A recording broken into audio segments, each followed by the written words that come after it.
It's the Wickersham Leader Show with today's episode, Do the Donkey Kong. Oh, goodness. Hello, everybody. Welcome back to the Wickersham Leader Show. I'm your host, your Game Master, and for today, a little bit of a historian, Wickersham Leader. Today we begin our countdown to Donkey Kong Bonanza. We're going to be going through nearly the entire series. I say nearly because I'm bound to forget something. Up through the next month, we're going to be taking a look at every Donkey Kong game, but we're going to be looking at more than just the Donkey Kong games. We're going to be taking a look at the materials that came out around the same time. We're going to be looking at the games themselves, of course, but we've also got on our hands lots of interesting tidbits, character designs, merchandise, advertisements, anything at all that pertains to the series that I can get my hands on and succinctly explain. So, without any further ado, allow us to begin by talking about the history of how Donkey Kong got its start and where it even came from to begin with.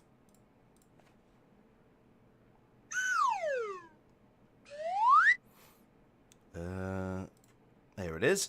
So, the year is 1980. Arcades are big. They've been big since sometime around the early 1920s. Arcades started showing up all over the United States. Video arcades, which focused exclusively on video games, were almost entirely non-existent at this point. The only real big breakout right now is Pac-Man, which released in 1979, and Pong, which released in like 1972. I may have my numbers wrong on that one. But the point is that at this time, arcade cabinets were mostly being bought as like a companion piece to other places of entertainment. And in 1980, Nintendo, who had been in the business of making arcade games, got their American branch started. And they had recently completed a game called Radar Scope. Once it starts. Now, Radar Scope, for all intents and purposes, really isn't that special. It is a Space Invaders clone. It plays Space Invaders and Galaga type.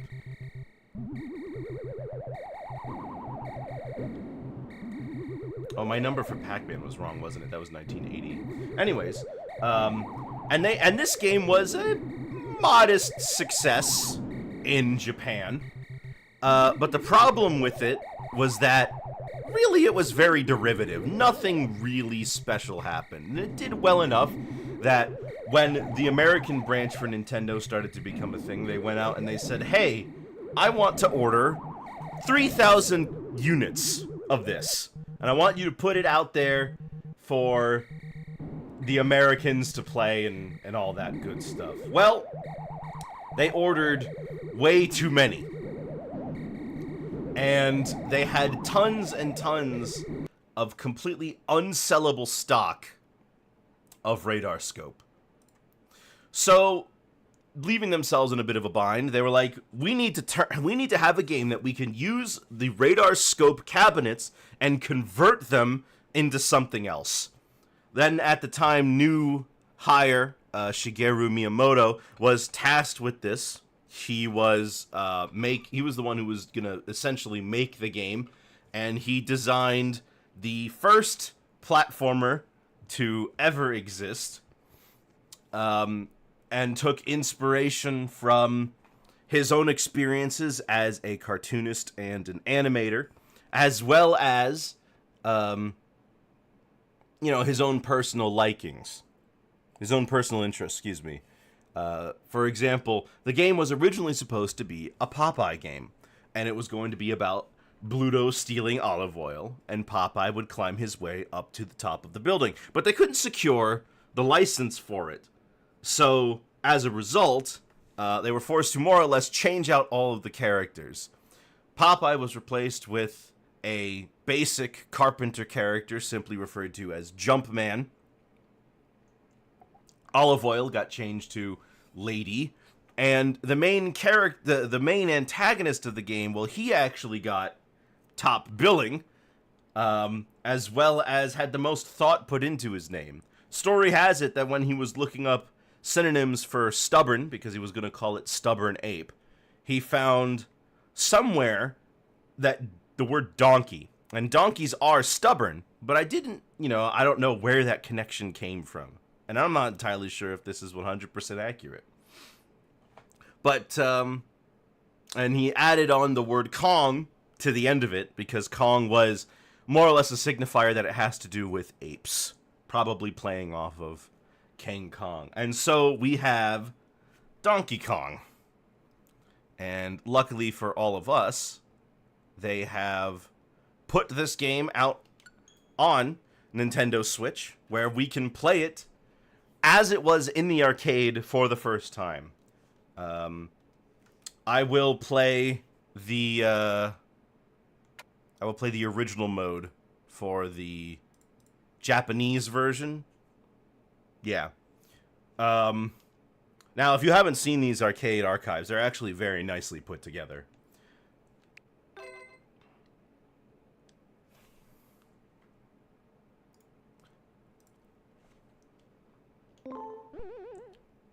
Let me just put in a couple of credits. I forgot the button to...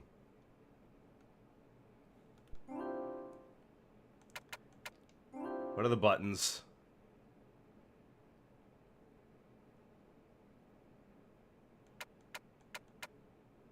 Ah, there it is. Got it. Got it.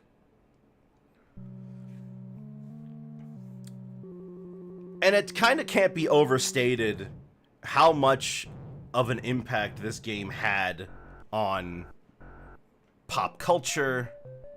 Oh, there it is. On pop culture, on the gaming industry at large. It's the first, I mentioned it was the first platformer, and I believe that's true.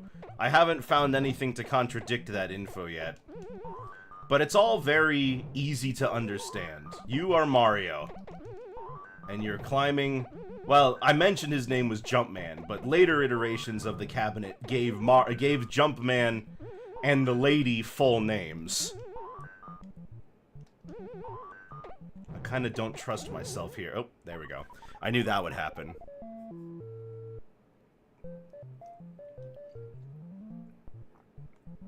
I'm always very hesitant. And the reason I'm playing the arcade archives version comes with the original Japanese release as well as the international version. And you might be wondering, why am I playing the Japanese release as opposed to the international version? And that's for one very particular reason. In the international version, you don't play all of the levels in a row.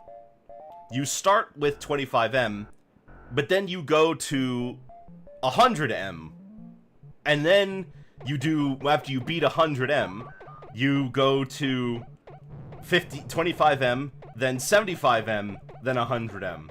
So I don't gotta play through it multiple times if I want to see all the levels. By far the easiest level is the Pie Factory. That's what that one's called. Although I believe it's supposed to be a cement factory, because it's a construction site, right? Now this is the big boy, 75M. I can't believe that I actually, I can't believe that I almost died there. There's a pretty good trick that some people are able to do where they can jump off of this elevator and just go right up to the top, but heck if I know what it is. I'm gonna actually see if I can try to get far here. But this level always gives me trouble because of this guy. Thankfully, he was cooperative.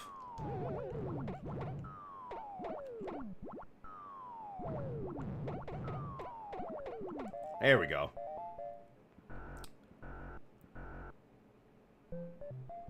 And you can see all the influences right here.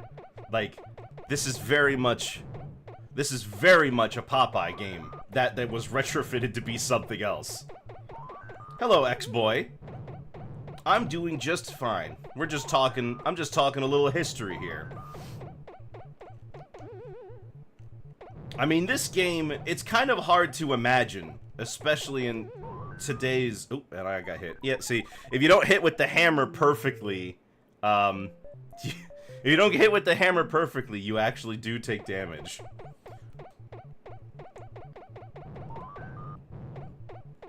I'm not exactly sure where... So there are lots of rumors about where the name Mario actually stemmed from. It's not really clear. Some say that it belonged to this guy named Mario Segal, who was an owner of warehouses that Nintendo had during that time. I do not want to deal with those fireballs.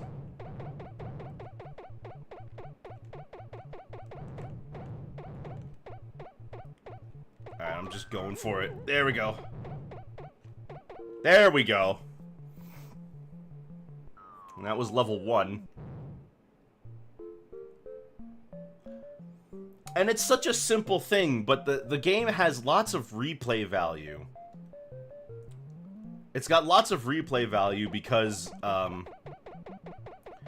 you just, I don't know, it's fun to master this game's jumping, how it feels. Now, if you're used to how Mario feels in other games, this is going to be quite a big shock.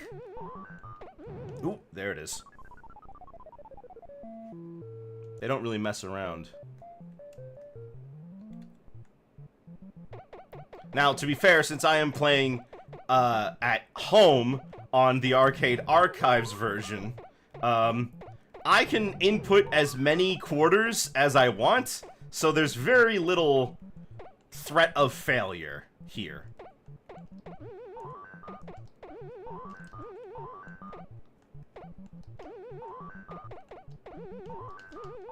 Whew.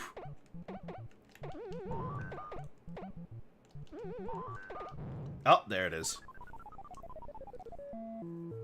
Curry was named after Nintendo's lawyer. Well, I haven't gotten there quite yet, but yes. And here's the... I'm gonna give it another go-around. I think this deserves a little bit more than that. We're gonna go for Wicker. I do have the high score, but all I did was beat level 1. And there are some people out there who are very, very good at this game, and I am not one of them, unfortunately.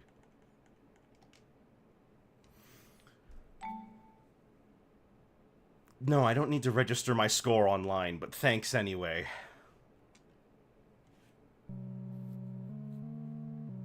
You get 3 lives, and that's about it. Well, though you can get more by playing. Let me see if I can go all the way through without dying. Now, for the longest time, this version of the game was actually very elusive. Nintendo, for some reason, just never re-released it. There was, of course, versions that they ported to all of their eventual home console systems. Okay, I guess I can't do it without dying. There were versions they eventually ported to all of their home console systems. But, this version, the actual real arcade edition, just did not manage to get released anywhere. When I jumped, it didn't... Well. So I'm glad it's here.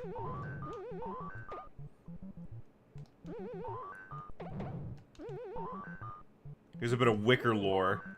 My dad was actually a kid when Donkey Kong got big. Oh, I missed my jump. You're locked into your jump. Man, eventually I just gotta move, don't I? Because you get stuck into the fear that, like, you'll get hit by something.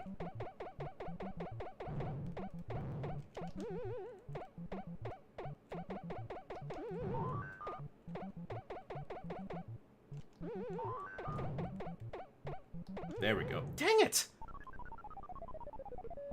And there's the problem. You can't predict when it's gonna go down. I didn't even win. Give it another go.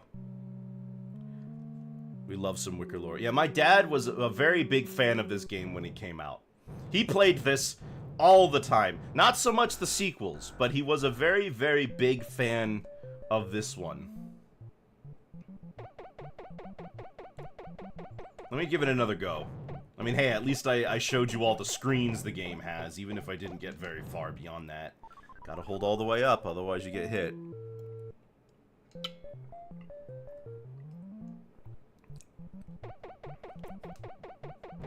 It's kind of crazy to imagine it, that this might be the game that blew everyone's socks off, but when you look at the other arcade games that were out at the time, it just makes sense.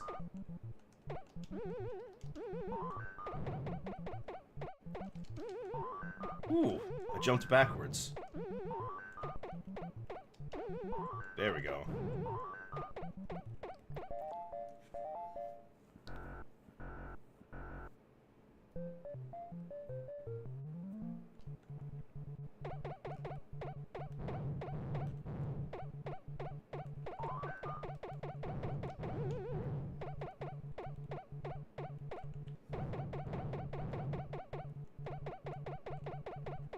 Whew.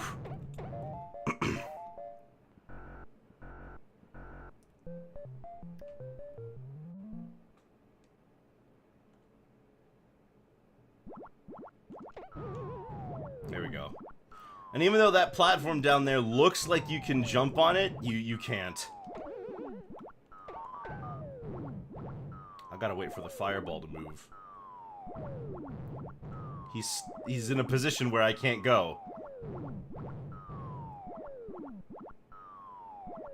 If that timer bonus counter up there reaches 0, I'm done for.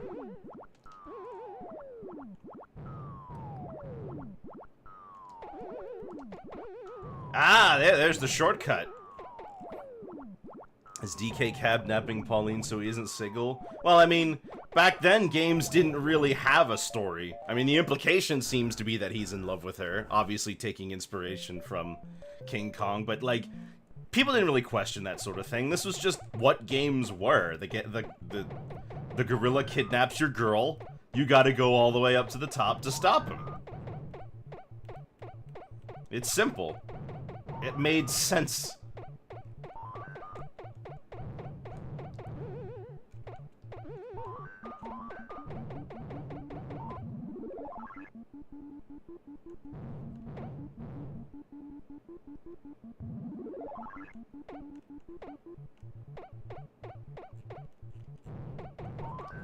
Oh, and you can't go in front of Donkey Kong. That counts as touching him and you die. I gotta be real careful here. Alright, I think I'm good. There we go.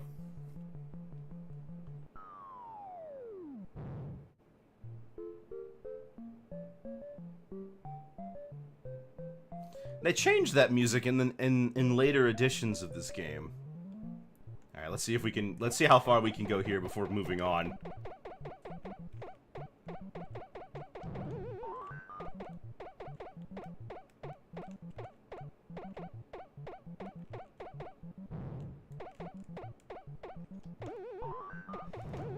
Ah! Well, you got me.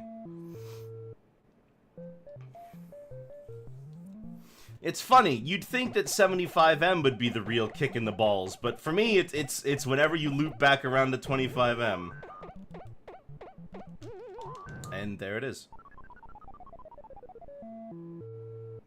I mean, these games were designed to just steal your quarters, so being good at this game requires a little bit of luck.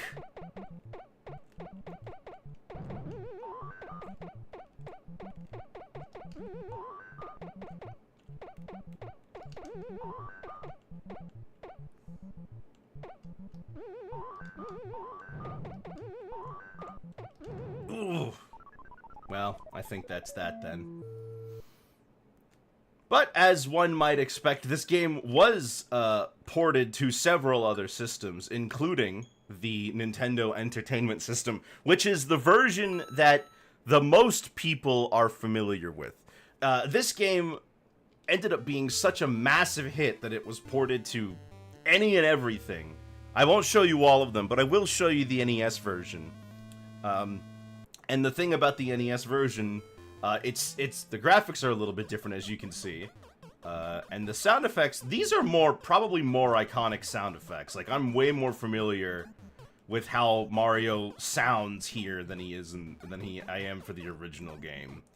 Also, since this is this was actually a launch title for the Famicom, and back then the cartridges were real tiny. I think the games that were around for the NES were like there was this and Popeye, because they did eventually make that Popeye game that Miyamoto wanted to make. I don't think I can make that jump. Game's a little bit squatter, a little bit wider. Doesn't play as fast.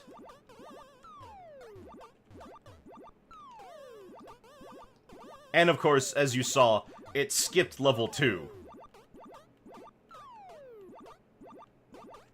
And since this is the version of the game that was always given out to people, it's always a wonder, like, why couldn't they include the 4th stage?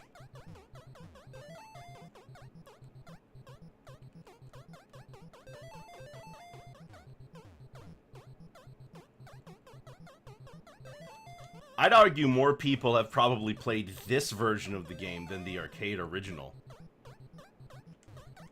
But as you can see, one of the main downsides to being on NES is the amount of things that can be on screen.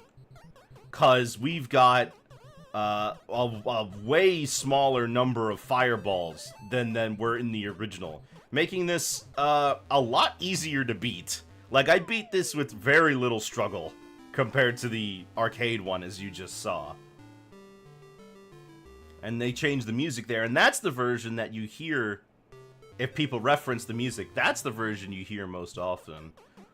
The sprite for DK falling is also a little bit different. He also doesn't throw any blue barrels. They're all just the regular kind.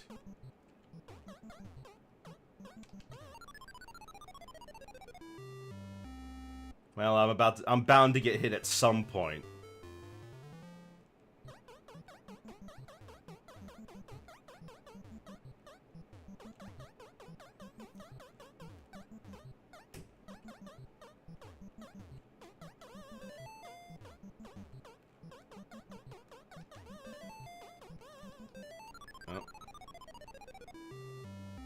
Give it one more go.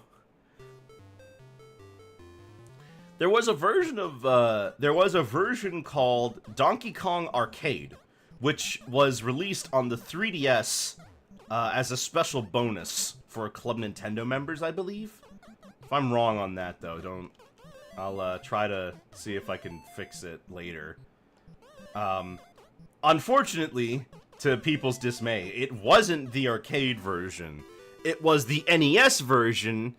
They just added animations of Donkey Kong climbing away, and they added the so-called Pie Factory level, which is what people usually called level 2. And part of the reason that level is so infamous is because it's missing from so many versions of the game.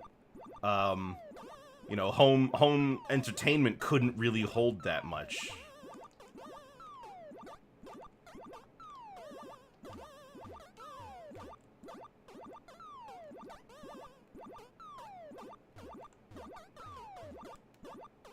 Jeez, I almost got hit.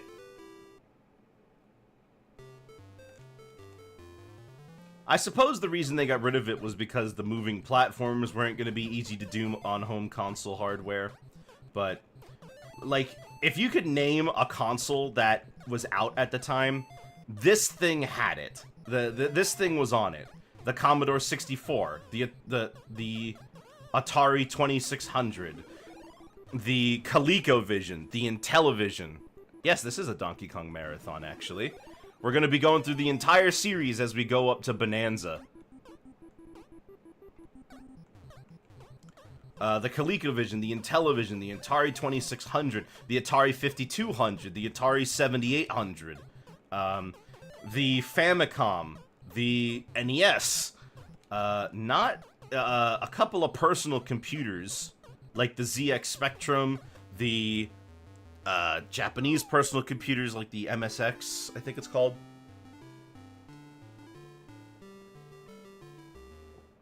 If there was a game, this game was everywhere. You couldn't avoid it. Donkey Kong was massive.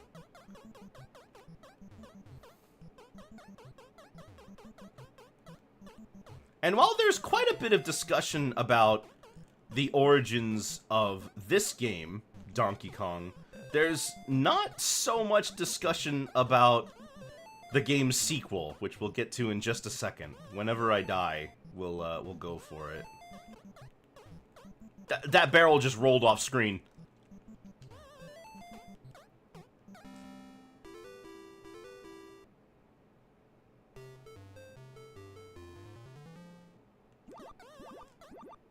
I remember when I played this game for the first time, I was so shocked that Mario couldn't survive a jump more than a couple of feet.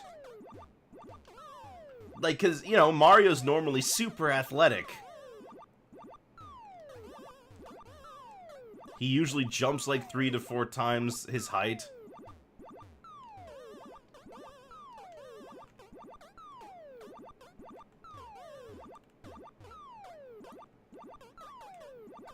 Oh, there it is. That's usually where I bite the dust. Oh, I'm not done. Oh, I'm on my last life. Let's just take it. There's my top score. 37,000 points. I'm sure many people could beat that. But after the success that was Donkey Kong, we've got Donkey Kong Jr. Donkey Kong Jr. features quite a bit of improvements over the original Donkey Kong.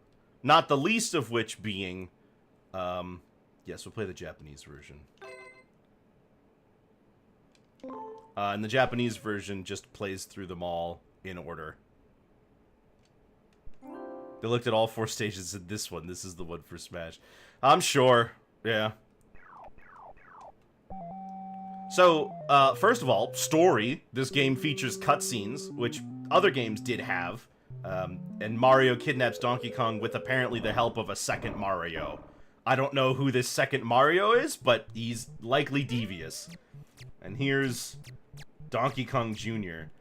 The interesting thing is that it's interesting in that it's a sequel in the same general gameplay of the original game, but it's got like an actual story. It continues where the original game left off. Donkey Kong kidnapped Mario's girl, so when Mario kidnaps DK back, I guess to protect him,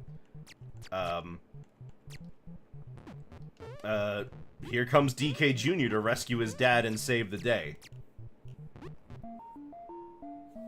This game also has 4 levels, like Donkey Kong. It's also a platformer like Donkey Kong. Okay, now if I was good, I'd be able to jump up to that platform, but I'm not. Whew. It's so finicky to get up there. This is one of those ones where you're listening to the sound effects of this one, you're like, this does not sound at all like the game I remember. Hold on, I gotta land it just right. There we go.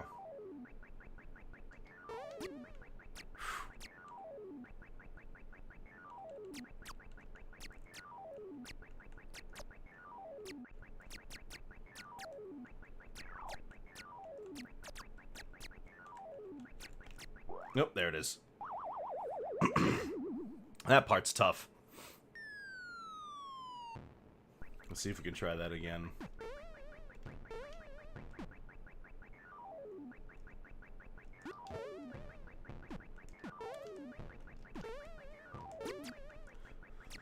But the inclusion of being able to climb ropes and stuff is actually pretty fun. It's nice that this takes on more of its own thing, while Donkey Kong was more of just pure platforming.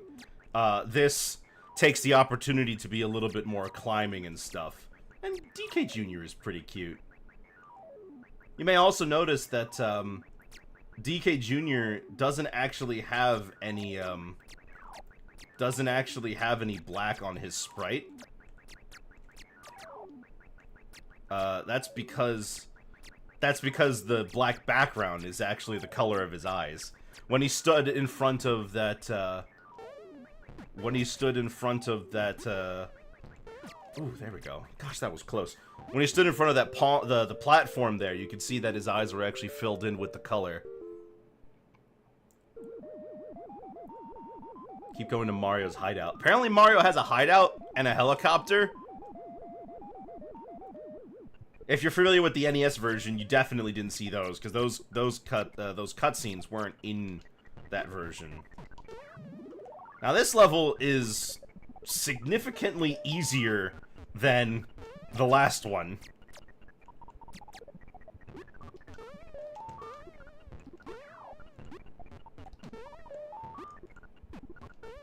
Oop, got hit.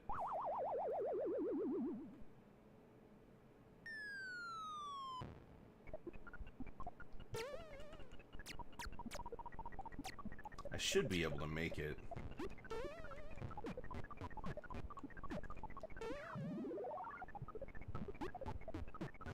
And you might be recognizing some of these mechanics and movement here if you've played Mario vs. Donkey Kong for the Game Boy Advance. Because it actually takes quite a bit of inspiration from this game.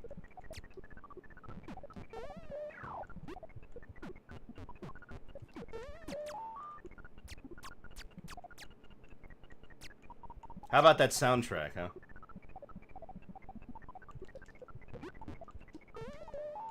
Dang it. I almost made it up.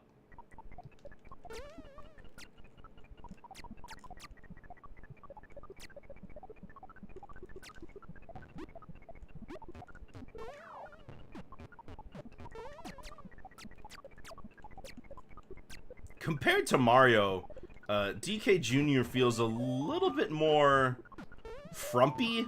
I don't know if that makes any sense. He feels like he's got more weight to him. And that's that. Let me try the American version, because I'm wondering if what's different about that one. Oh, wait, no, I actually know.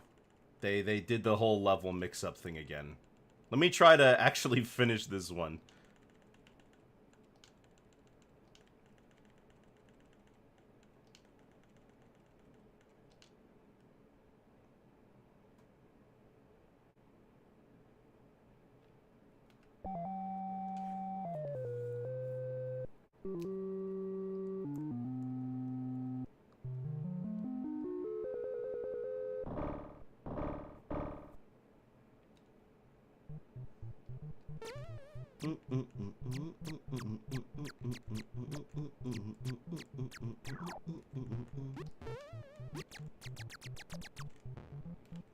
He wouldn't move. Yeah, because of course I wanted to just stand there.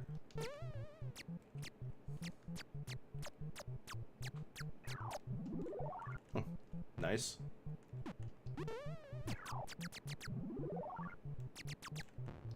Let's see if I can make it all the way to the end of this.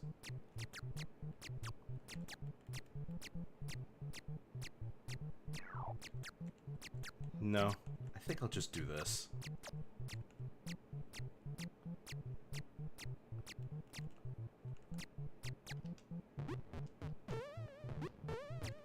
There we go.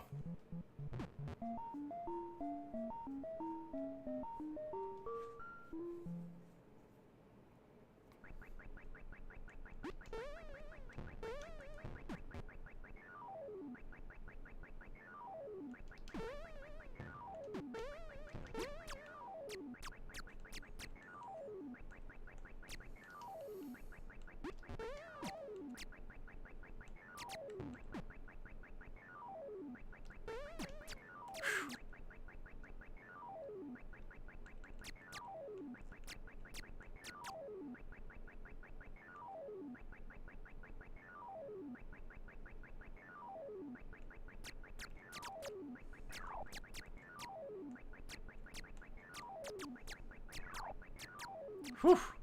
Nice.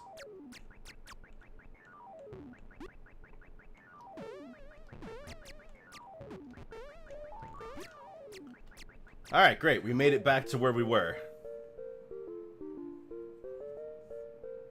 Now I just gotta make it to the top.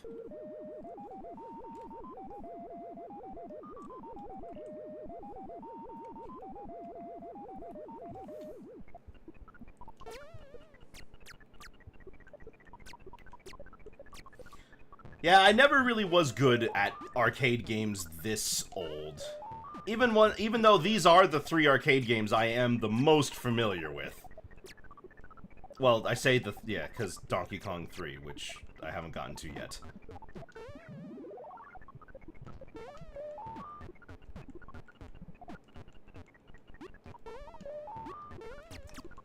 Whew! Almost got hit there.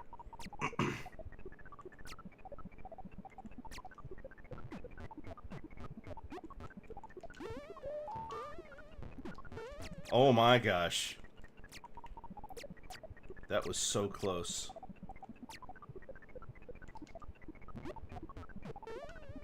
And I can't, yeah, I knew it. I knew it. I totally mistimed that.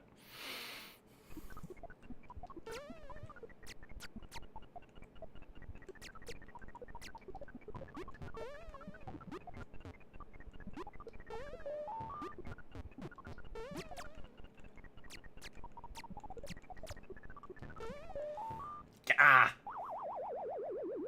Come on, man. The worst part is the last level is easier than this. Let's take our time. Not rush into things. We have time to wait for there to be an opening. We don't have to go for it.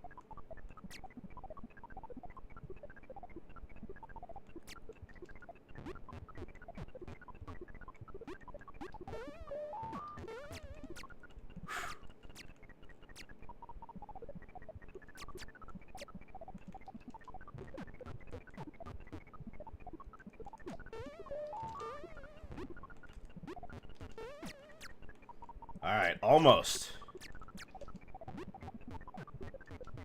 There we go. Whew.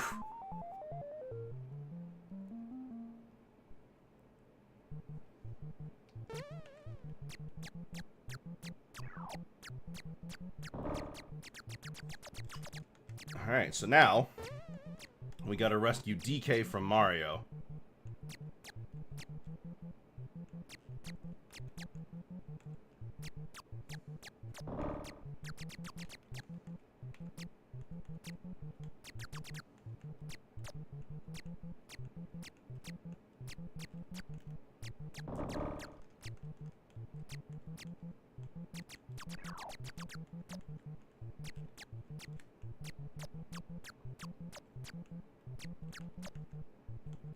Hey!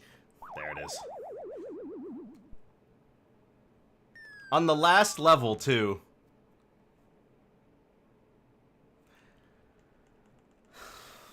No. I got it. One more go-around.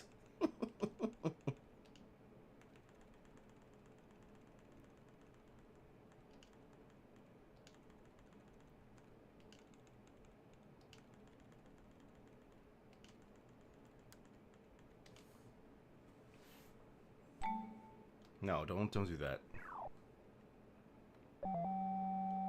Alright, once more.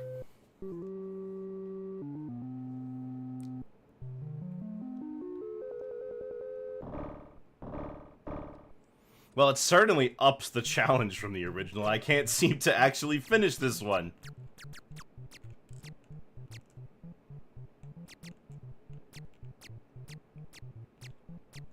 Whew.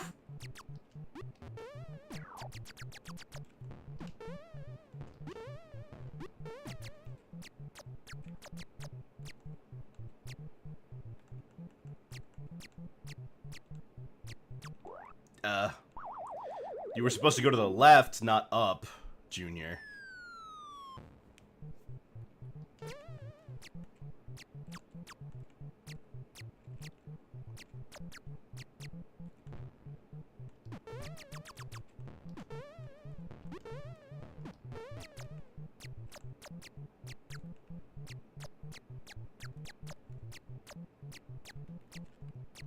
Oh my gosh, I am absolutely just, like, ruining it for myself right now.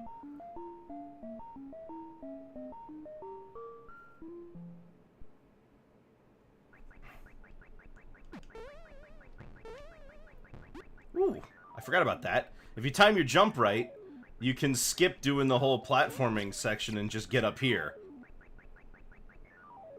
Okay. Rejoining momentarily. Alright.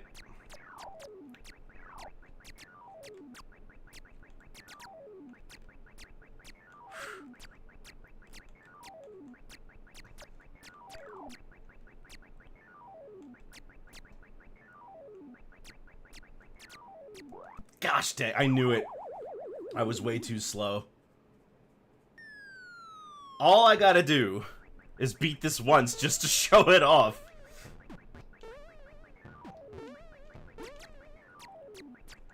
Mario and his evil bird army. Oh yeah, and his evil, like, Snapjaw army from earlier. It happens.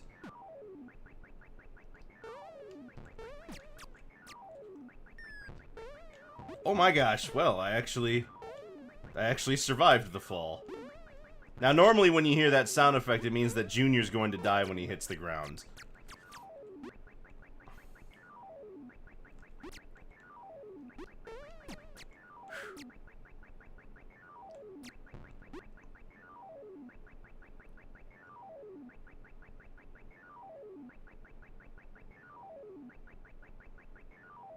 I gotta wait.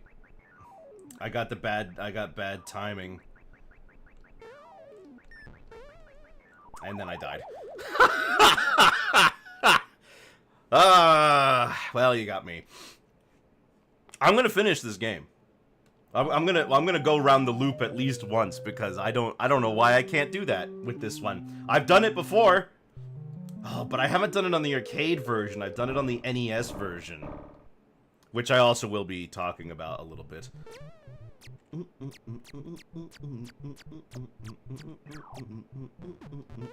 Ooh. Oh my gosh. Now there are two of them. Yeah. I don't know why there's two Marios, but there are. But absolutely you can see by this point that there seems to be this group of people who think that Mario and Jumpman were at one point conceptualized to be two separate characters. They weren't. Mario and Jumpman are the same person.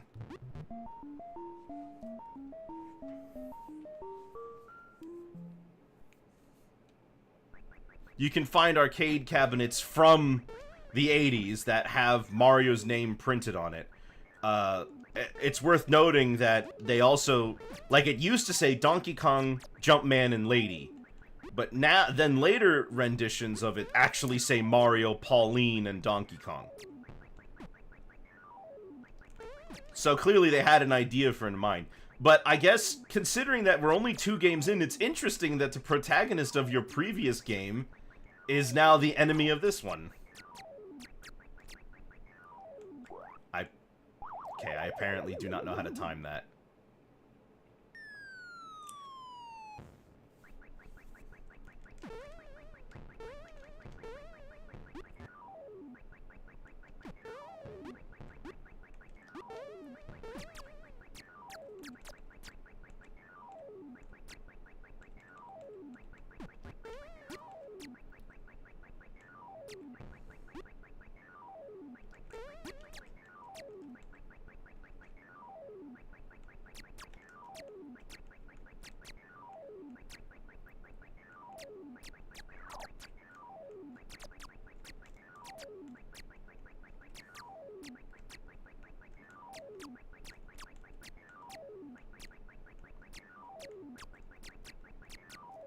There we go.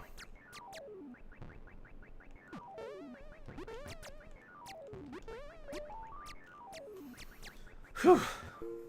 Now the one that keeps blocking me from being able to finish.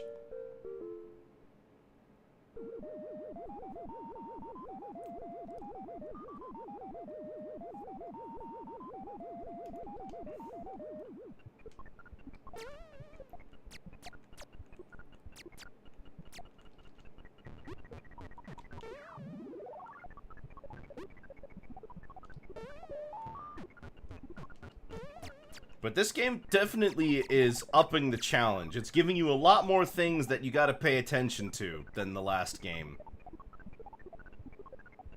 In the last game, I really feel like the challenge mostly came from navigating around Mario's moveset. In this one, I feel like the challenge comes more from... the amount of things that they're throwing at you.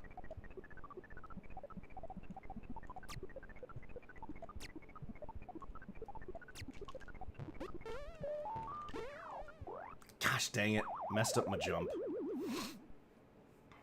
Well, I got 2 more chances to get out of here.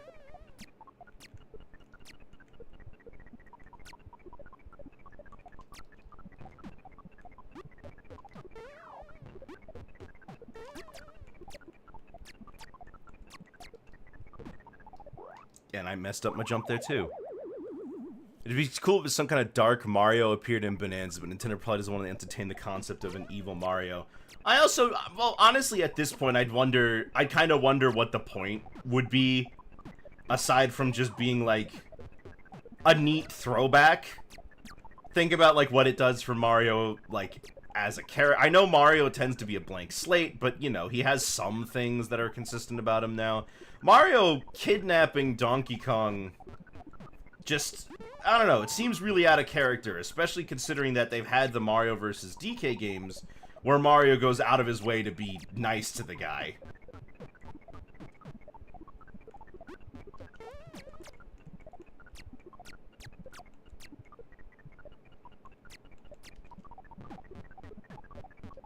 There we go. Well, now I've only got 1 chance to beat the game, so I gotta be real careful.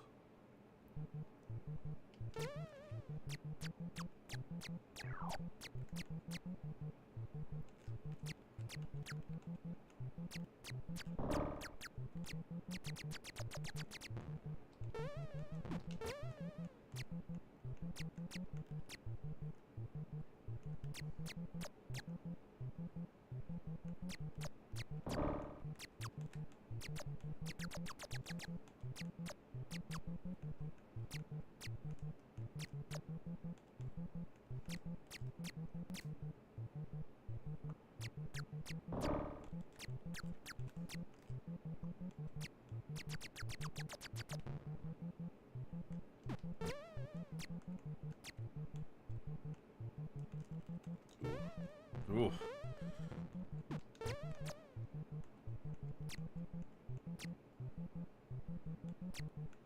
Ah! Dang it. Well...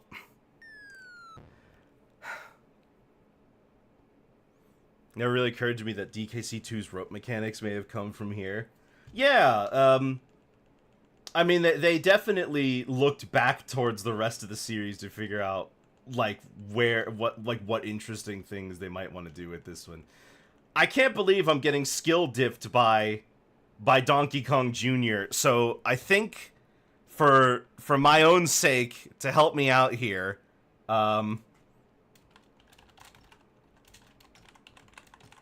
just so you can see, like, what the final cutscene is, I'm gonna go ahead and show you somebody else's gameplay.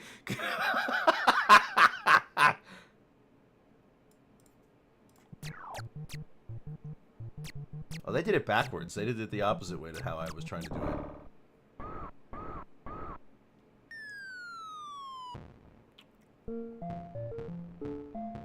I just got a whip and everything.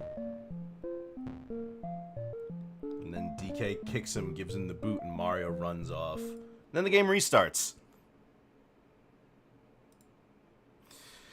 And that's Donkey Kong and Donkey Kong Jr., 2 very influential arcade games. Of course, like Donkey Kong Jr. also received...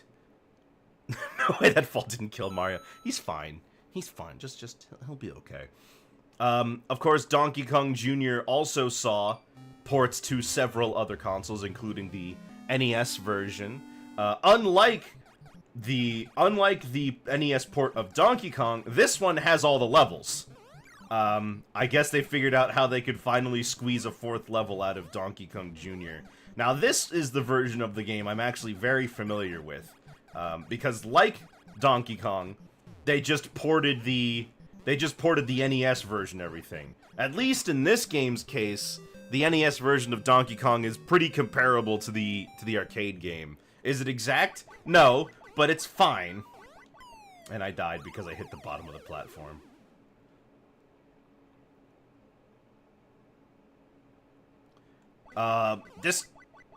Perhaps unsurprisingly, this game doesn't have the cutscenes that the original one has. I am fumbling this.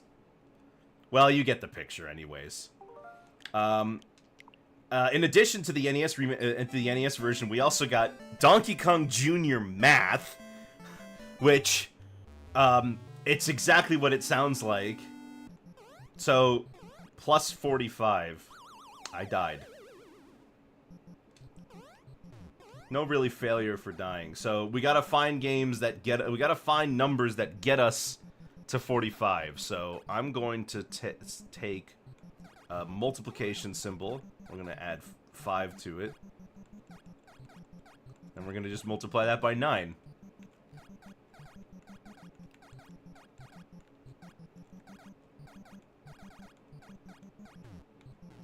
Oh, there it is. 5 times 9. There we go. And then you get a pink Donkey Kong Jr. as player 2, who, plus 26. Alright, that would be 6 times 4. Yeah. I can do math. The only game released as part of Nintendo's, oh. Nope, I can't do math. There's also... let's calculate. Is that just me? Nope, it's the same thing. Minus 745. They just give you harder questions. That's 24. They all told me. Arcade version of Pac-Man, a lot of visuals different from the other ones I've played. I don't really know too much about the different versions of Pac-Man that are out there. There's a lot of them. I don't think I need to do this one. Let me just show off. And this one's just... There we go. Select. Yeah, I'll do multiplication.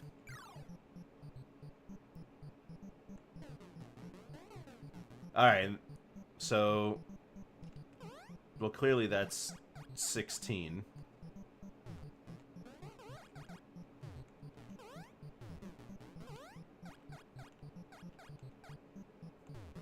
Wait a minute. How do I change the number? Oh, that's how.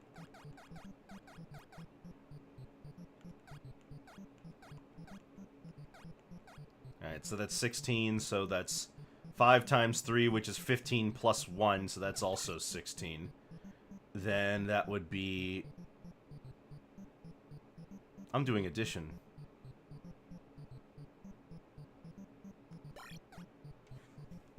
Two times 8 is 19. Oh, am I... How do I get the bird to go back?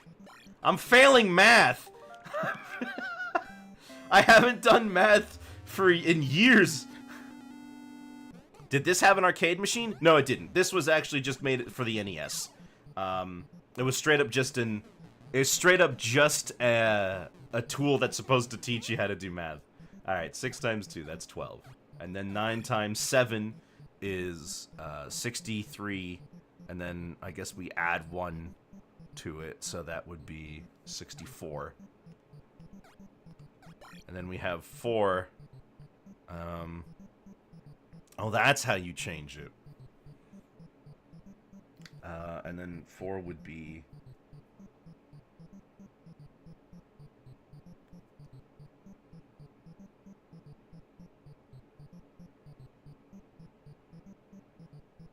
Am I doing this right? I don't remember the methods they taught me when I was a kid.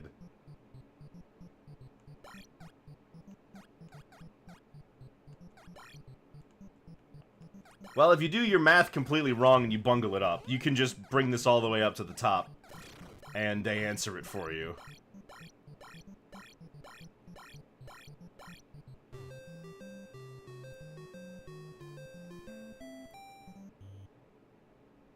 Yeah, well, as you can see, I'm not exactly on top of my game. But Donkey Kong Jr., like Donkey Kong, was also a pretty big hit back in the day. 1982, it's in the same genre as the original. It continues the story. It's all well and good. So, what the heck happened with Donkey Kong 3? So, Donkey Kong 3 has a little bit of an interesting story to it. First of all, play the original Japanese version. First of all, it's not a platformer. Kind of. It's kind of a platformer. But not really. It's really a shoot-'em-up. Like Galaga.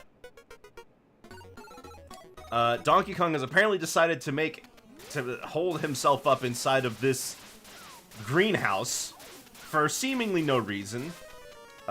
Messing with this guy named Stanley the Bugman, who we've never heard of before, and we'll never hear of again. This is the only game he ever appears in. Then you pick up the super bug spray, and you get DK to the top of the screen. And that's kind of it. It's a very simple game, comparatively. This game didn't release as its own cabinet. The only way you could play this is if you... Oh yeah, there it is. I know this game has more levels than that. And I think you just start off with 2 and then they add more as you continue the game. And it starts on over.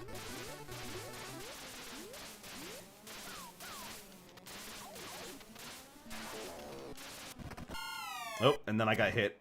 When you get hit, all the bugs eat you. Terrible.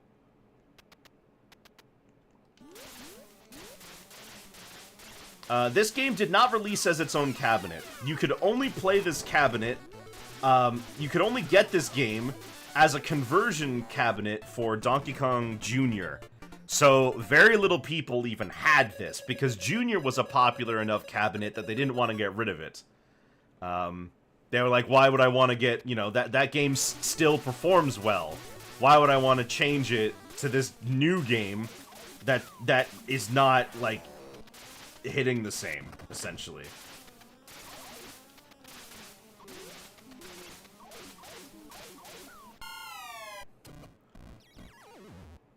And unlike, you know, and this game doesn't really have anything narratively to do with the other 2 games. I know it doesn't have much of a story, but the story that's there is, like, pretty iconic, all things considered.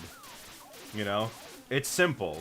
DK kidnaps Pauline, so when Mario kidnaps him, Junior comes back and gets DK back. Very simple stuff. And it all was, you know, it all made him pretty likable. But why is DK messing with this random guy with a greenhouse?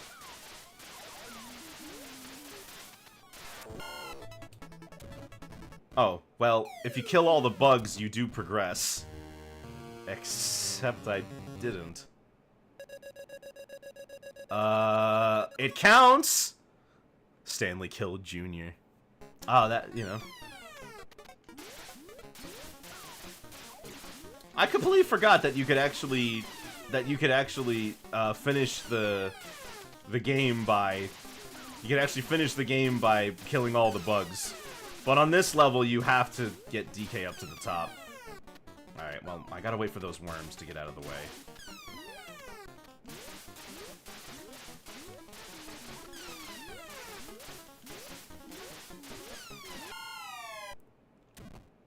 Alright, I think that's enough.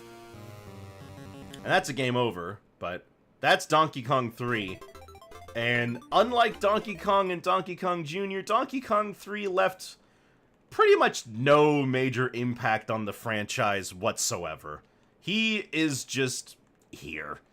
And it's not too surprising. This game is in a sea of arcade games where there are just tons of games like it.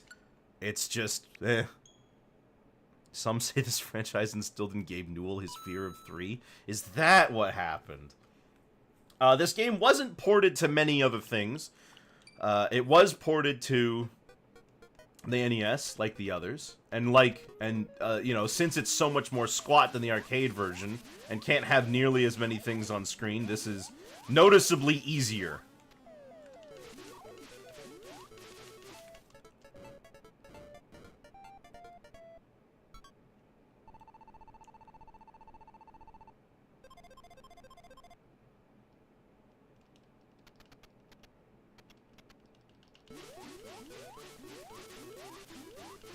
It more or less follows the exact formula of the original game. No cut levels as far as I can tell.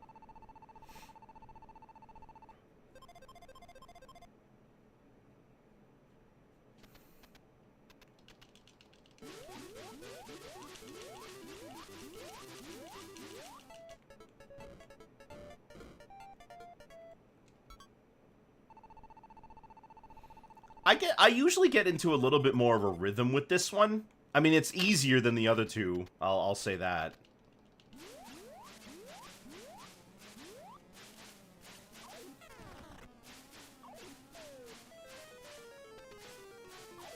You will lose either if they take all of your flowers or if you get hit, obviously. And there we go. They took my flowers.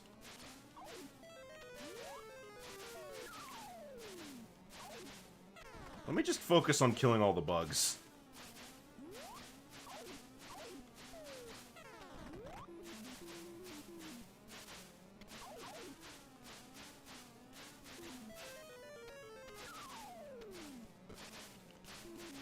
Oh, that's that. Well, so you've got these 3 arcade games. 2 of them are major hits, and I'm about to show you how major hits these games were, because in addition to all of this stuff about the game itself doing well, you can't forget about the opportunity for merchandising.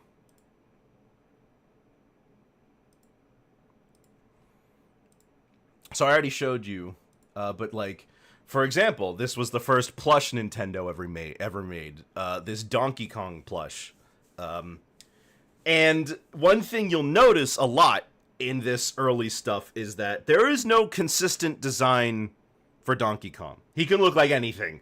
And it's very clear that he can look like almost anything. Because the artwork for this board game, for example, which they also had, looks completely different. The artwork for this bumper sticker looks completely different. The artwork for these stickers are different, styled from the usual stuff you'd expect to see in the arcades. Like, here, look at this. There's this illustration for the arcade, and this one, and then there's that one, and there's another one, and it's like, they all just look completely different depending on the different game you're at. He looks different in Donkey Kong Jr., he looks different in Donkey Kong 3, and it just doesn't really matter what he looks like. As long as he's that big gorilla, I guess you'll find. And Mario, that's Mario. We know what he looks like, right? By that point, Mario had split off into his own series and gotten his own design, and we knew what he was doing. Really thought he needed his logo on his chest. Oh, that was just how things in the 80s were designed. It's very common. Especially, have you ever seen Halloween costumes from the 80s? They usually were just like a tarp, and then they had the name of the character on the tarp. So that, I guess, people who were like, oh, nice costume, they wouldn't just ask, who are you? Like, yeah, I got a costume of there's a costume of C-3PO that's got his name printed on it, as C-3PO is known to do. I mean, it's my arch enemy, Donkey Kong, and look, now he's more than my insidious video foe. Now he's a real-life stuffed plush superstar. Nothing can stop him now. Donkey Kong himself was way more popular than Mario as an icon. I mean, the game was named after him. He's the main antagonist. You look at him and, like, that's, you know, that's him. In fact, he was so iconic that Donkey Kong was under subject of a lawsuit from Universal Studios for infringing on their copyright to King Kong. which is, yeah, I mean, I can see why. A gorilla captures a girl and takes them to the top of a building. Sounds pretty King Kong to me, but the thing they forgot was that they actually had a previous court case, where they proved that King Kong was in the public domain, so they totally bungled their own case. And they got to keep the name Donkey Kong. They got to keep the name Donkey Kong going forward. Was there the font logo there from the start? Yes, this stylization for Donkey Kong with the stars was always there since the original arcade game. It was printed on top of the cabinet. Oh, I'm misspelling. Here's the cabinet. Let me see if I can get a better picture of it. Yeah. This is the earlier ones before they printed Mario's name on it. You can see that Pauline was blonde.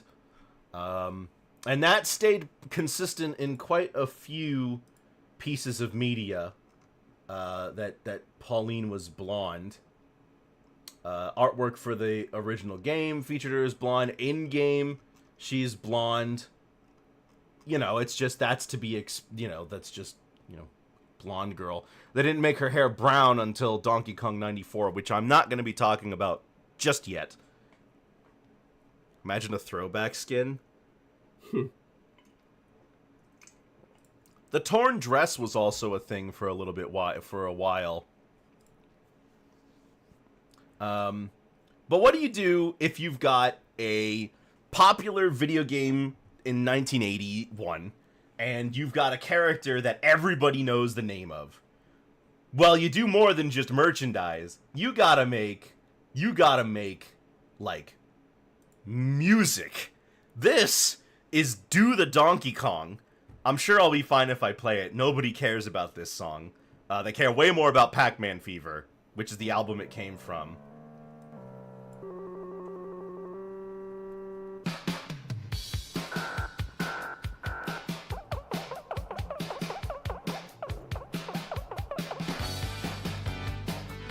And this was an album that featured tons of music based off of different arcade games.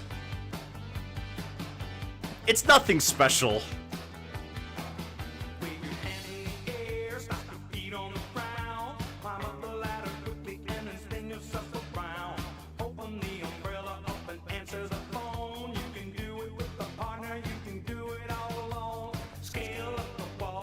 How do I do this dance?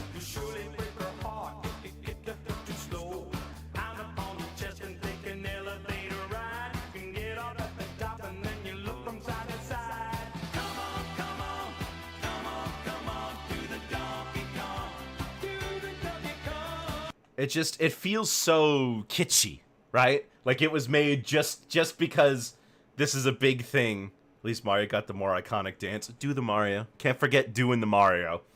I mean, Do the Donkey Kong is its own thing. And then we, of course, have the advertisements. Hold on. Here's an advertisement for a port of Donkey Kong for the Coleco home arcade cabinet. And it didn't really matter. Again, it didn't really matter what Donkey Kong looked like. All you needed was a big ape. It's the official tabletop version of Donkey Kong, and it looks, plays, and sounds the same. It does not do any of those things. Allow me. I actually own this thing. Let me, I can't show it to you, but I can let you hear it. Here's how it sounds.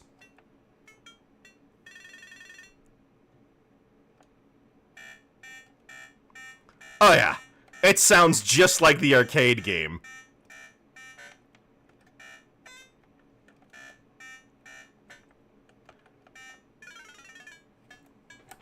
Great. And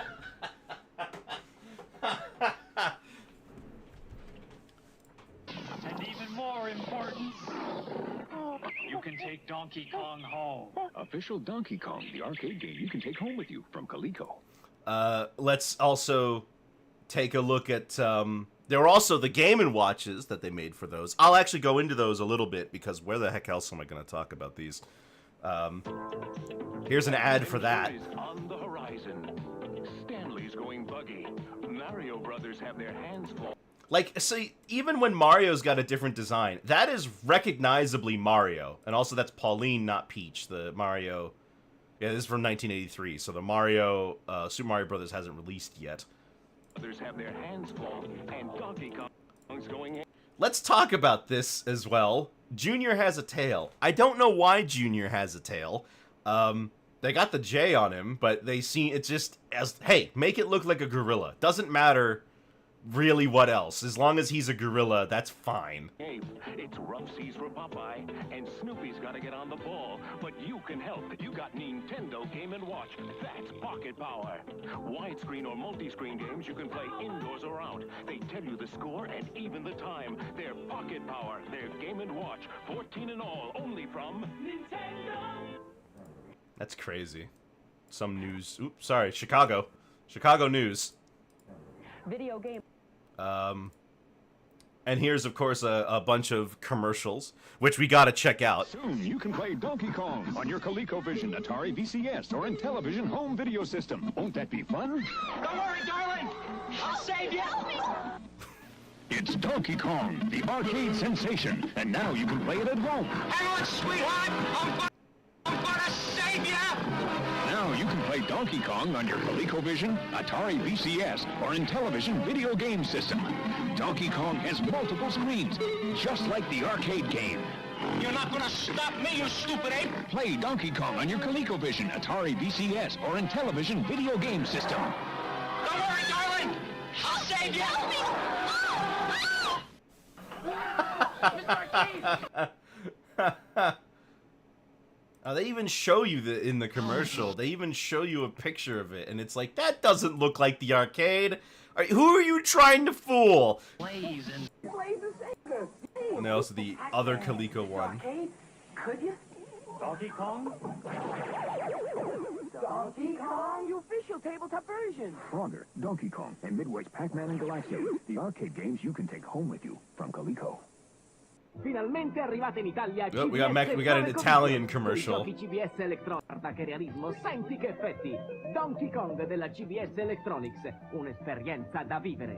So, Coleco actually had the rights to make the home console versions of Donkey Kong for their own system, the ColecoVision, as well as the Atari version. So let me just Donkey Kong Atari.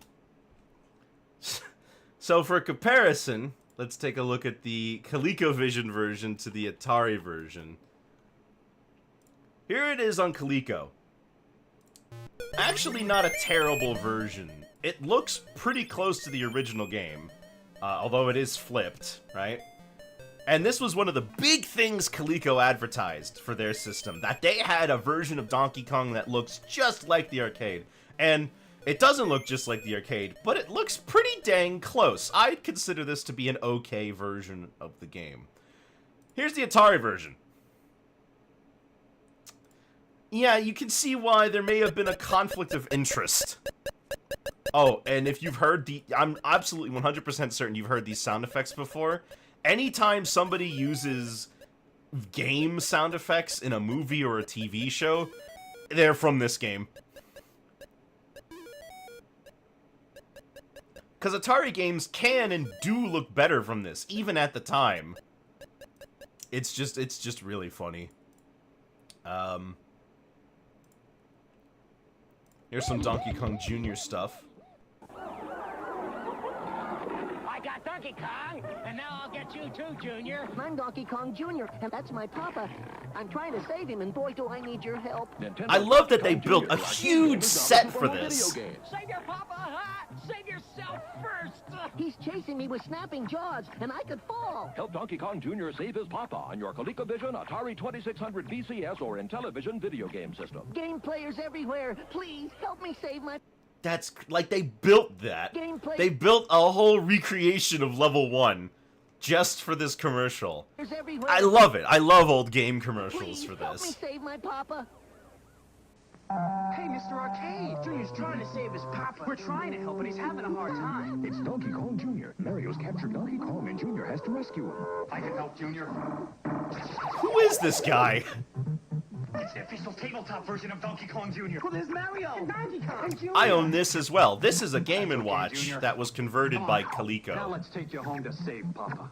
And now, Mr. Arcade shrinks prices with a $10 rebate on all Coleco Oh, tabletop boy. arcade games.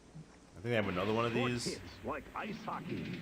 Oh, never mind. It's the NES. More hits like The Legend of Zelda. Sports hits like ice hockey.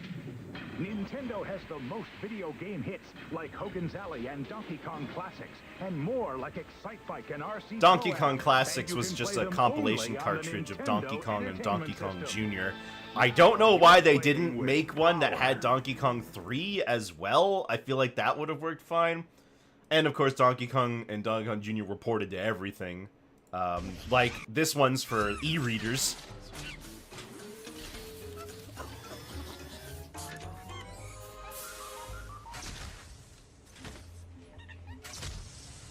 They killed him, man. The game is inside the cards. New e-reader for Game Boy Advance. Slide the cards to play some of your favorite games. E-reader comes with a classic game. I actually own all the e-reader cards for the Donkey Kong games. Oh, man. Oh, of course, yep. Can't go without having a cereal. You need to have a cereal. On your breakfast table, Donkey Kong brand cereal. Crunchy berries are fun for breakfast. Donkey Kong cereal. The sweet, crunchy corn taste will drive you ape. You love the crunch. Kind of want cereal now. Donkey Kong cereal. I can't believe how susceptible you are to advertising. This complete breakfast. Donkey Kong cereal. You love the crunch. And then there was, of course, a Donkey Kong Jr. cereal. Crunchy berries are fun Hold on, for let me... breakfast. Donkey Kong. Here it is. Donkey Kong Jr. cereal. It's pretty wild.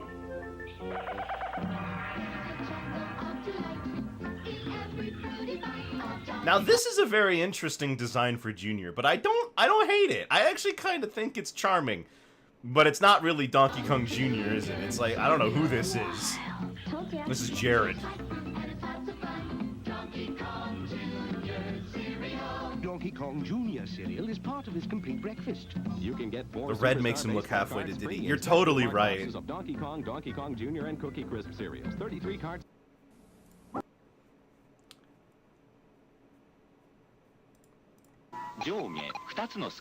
Meanwhile, here's the...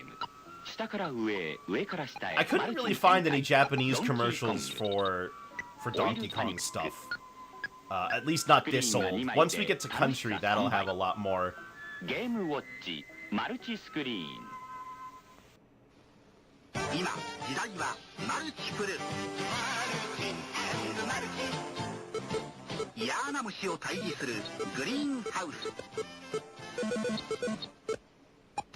I have to admit, I'm impressed that the commercial literally just shows you what the game is. They don't really obfuscate the details or hide it like the American commercials would do.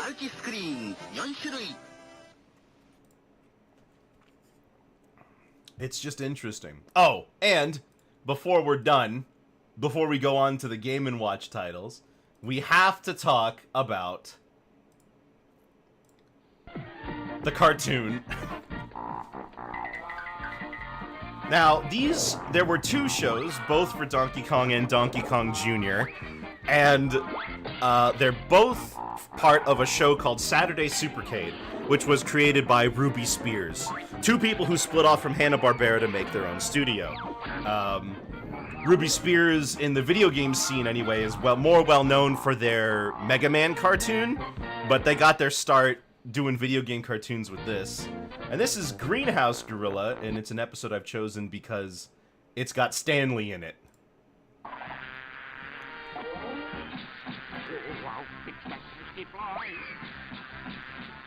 Really, the gist of the show is that Donkey Kong escaped the circus that Mario apparently runs, so DK would just go all over America.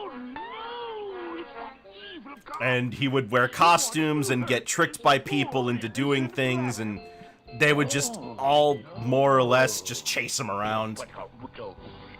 Donkey Kong here being voiced by Soupy Sales, a comedian, which I don't know why they needed him to do this, but... Oh, no. Take that. I'm back. Mario is being voiced by... oh, what's his... Peter... I have a surprise for you. It's Optimus Prime. Peter Cullen, that's it. We're going to a fancy party. Oh boy, oh boy. And there'll be lots of goodies for Herman. Yippee! Anna! Oh, that's cool, isn't it? That must be where that crook is planning his next big job. I like Mario's design here. It's kind of charming. But the thing of Mario being in a circus actually was explored in the game Donkey Kong Circus, which I'm going to show in a little bit. It looks good. But this is definitely just like, it's just very generic, cartoony nonsense. And it's not particularly funny. It's not particularly interesting. It doesn't really try to break any sort of barrier. I mean, even worse is Donkey Kong Jr. because this is Scrappy-Doo. They just made him Scrappy-Doo.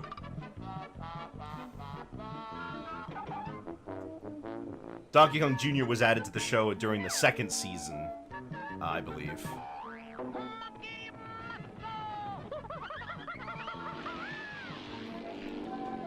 He, you know what they do? They go around town and solve mysteries, and then he screams monkey muscle and runs all the way back in to danger. Teach them. Now, all I gotta do is untie Mr. Barkley. The bear!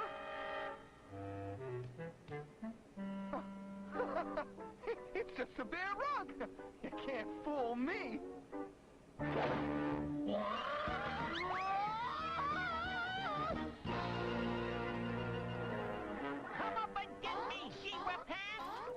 I don't know where Junior went to school, because he can speak in full sentences while his dad is barely sentient.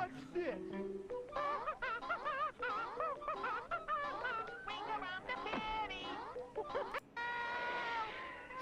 me from that bear!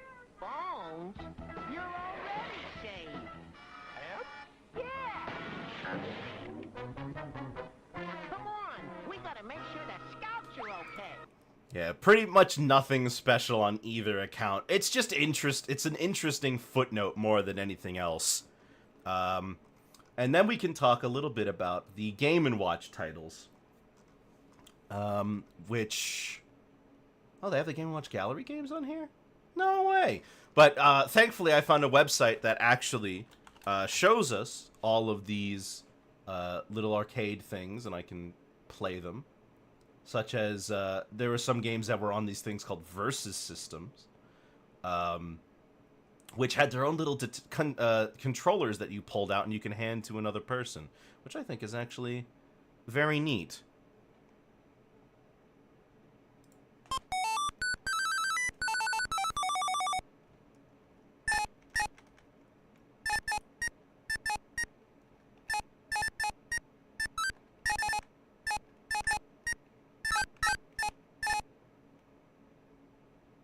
Did I hit him?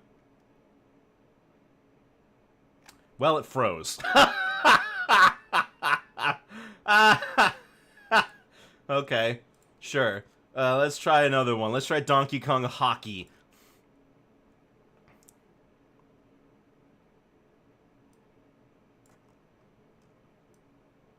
These are very in-depth systems. I love that they show that you can open them and you can close them and you can play with them, and they actually exist as like a 3D model. It's very cool. This one, that last one was Donkey Kong 3, so that was Stanley. And here's Mario. And I'm getting my butt kicked already. But you could play this with another person.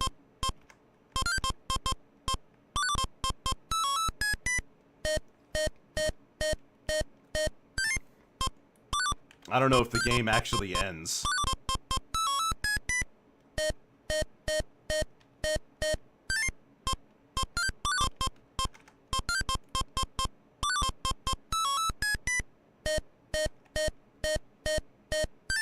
that's enough of that one. Oh, wow, they actually have the Coleco one. Excellent. This would be a good one to show you, because I own this thing, but it'll be nice to... So we move with that. Excellent.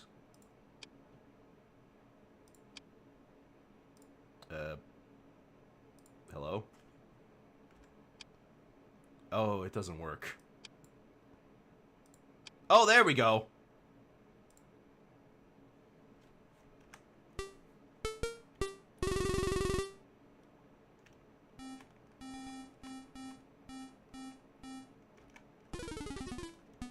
Well, I definitely pressed jump.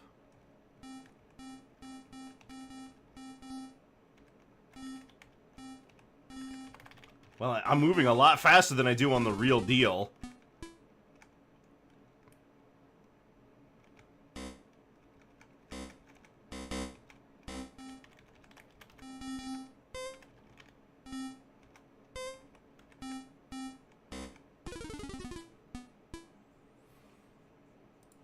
So all in all, though, to say the DK series as it existed was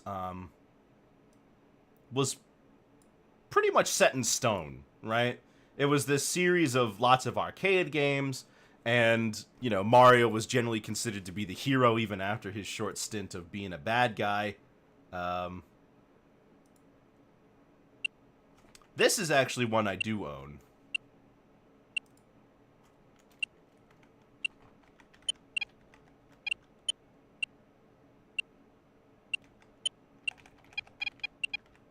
The sad thing is if you have a Game & Watch and it, like, breaks, then there's, like, kind of nothing you can do about it. Oop. I missed the jump.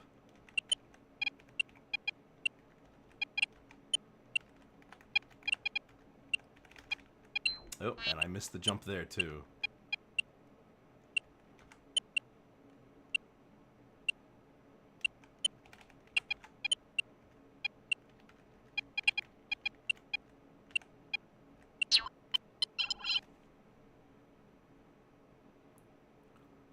And they're all very simple games, but they can be pretty fun for what they are.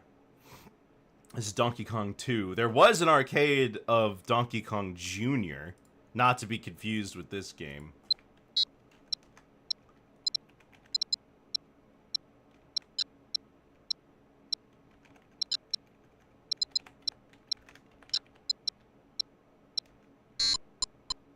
Oh, I gotta climb up there, don't I? Oh, right, I needed the key.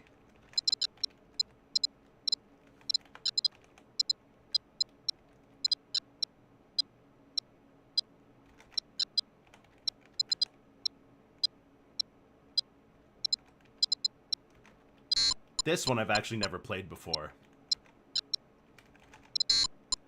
Ooh, I hit the thing on top. Well, I mean, it's all very basic, simple games anyways. But when you've got them in your hand and you've got a good feel for them, you can actually do a whole lot.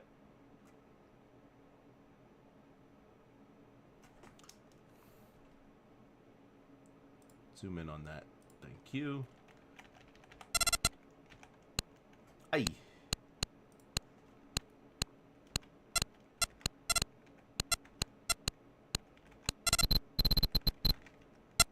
Ah, I always mess up the jump timing.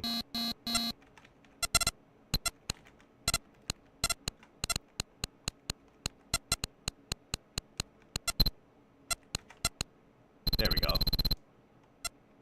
This one, I actually bought one of these for my dad a couple years ago.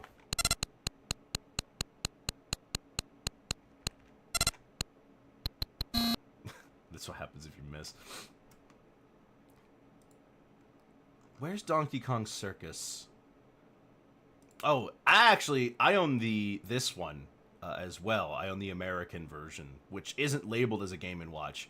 The interesting thing about it is that it's in full color. It's actually in full color, and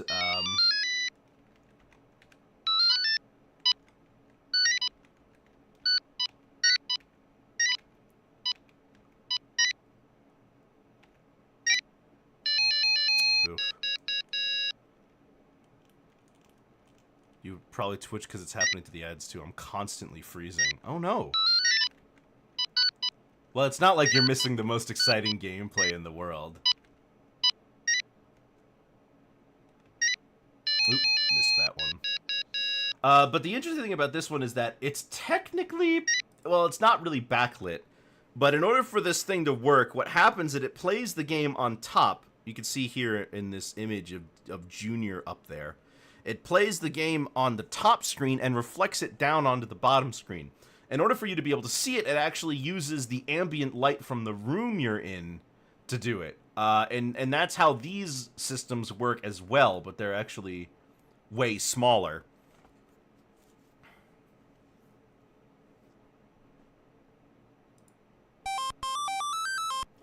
This is Donkey Kong Circus.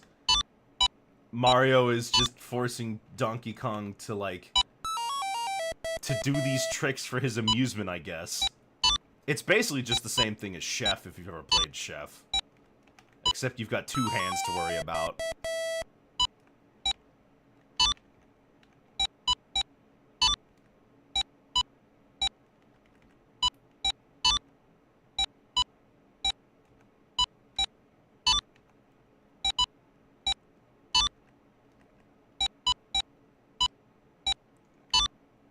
I mean, this is a really easy one to understand, but it's a little cruel how Donkey Kong is essentially doing these tricks, and Mario just laughs at him whenever he messes it up.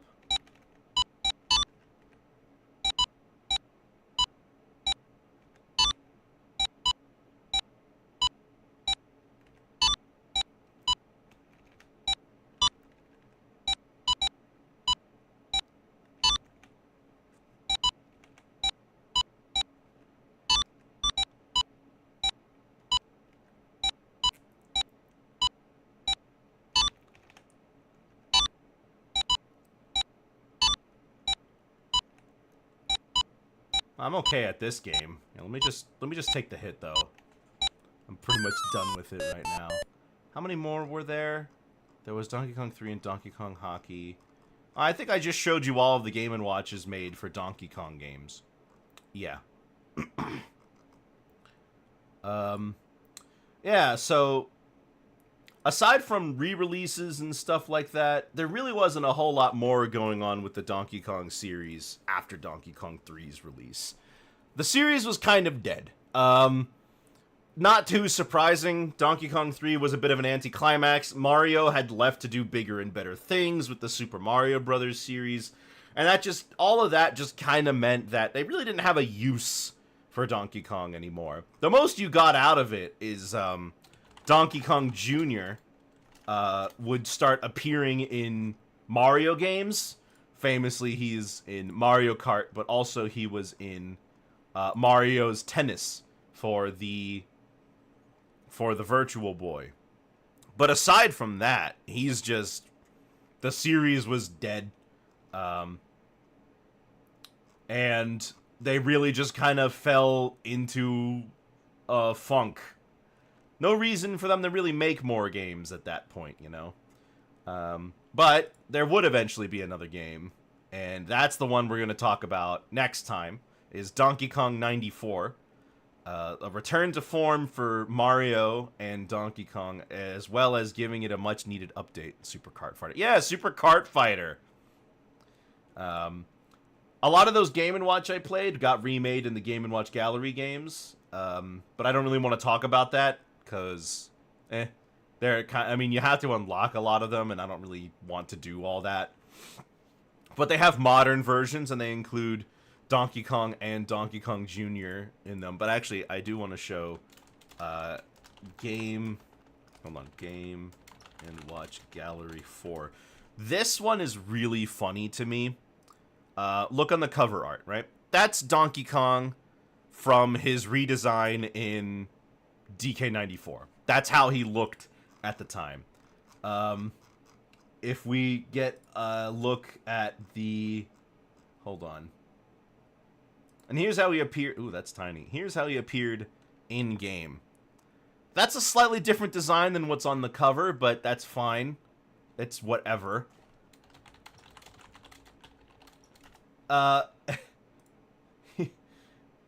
Here's the title screen. That's not right. That's not the correct design. That's Super Nintendo Donkey Kong.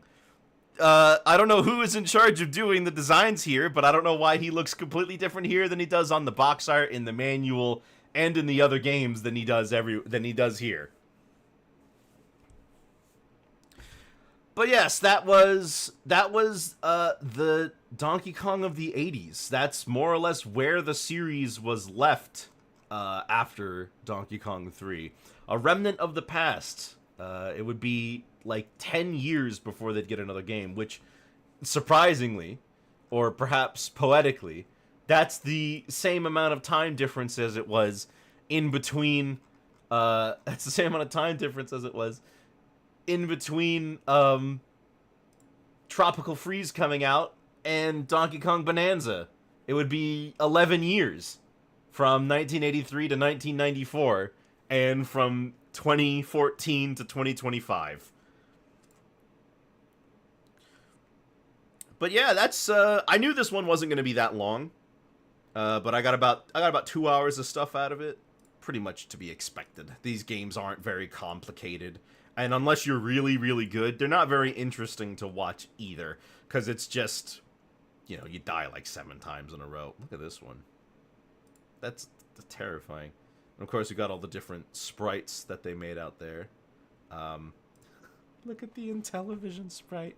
Who is that? But the next time we'll be around for Donkey Kong will be tomorrow, when we talk a little bit about Donkey Kong 94 and how Donkey Kong and Donkey Kong Jr. Changed during the time in between then and the Super Nintendo era. So I'll see you guys then. That will probably be a multi-part stream where I have to play a little bit more. Oh my gosh, hold on. No, I forgot about Donkey Kong 3 Daigakushu. This is a wacky game. It's Donkey Kong 3 made by Hudson, and they expanded it and added way more levels, way more weird levels. The aliens in the UFO, leaving the Earth, in the Astron Belt, around Saturn. Why the heck are these all the levels?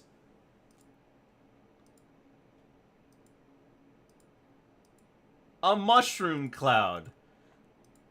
And this is Donkey Kong 3 for some reason. Why is it like a variant of Donkey Kong 3? Don't you shoot Donkey Kong in this game? Well, yeah, it's Donkey Kong 3. Of course you shoot him. It's a very funky and weird title. Lots of gimmicks, though. Lots of gimmicks. But yeah, that's about the biggest thing that went on, really, with the DK games at this point. They were all just mostly arcade oddities. He was mostly just known for doing his arcade stuff. So we'll be back tomorrow with, we'll be back tomorrow with Donkey Kong 94. We'll be looking at the ads, we'll be looking at the artwork for the game, and then we'll be taking a look at the game itself. I'll be playing it thanks to the Switch Online. The Switch actually has me covered for most of this marathon, believe it or not. I won't really have to change. I won't really have to change away from the Switch 2 until we get to the N64. But until then, I hope you guys enjoyed this little history lesson / exploration into these little-known games. And next time, we'll be playing Donkey Kong 94. Have yourselves a very good afternoon and a good night, and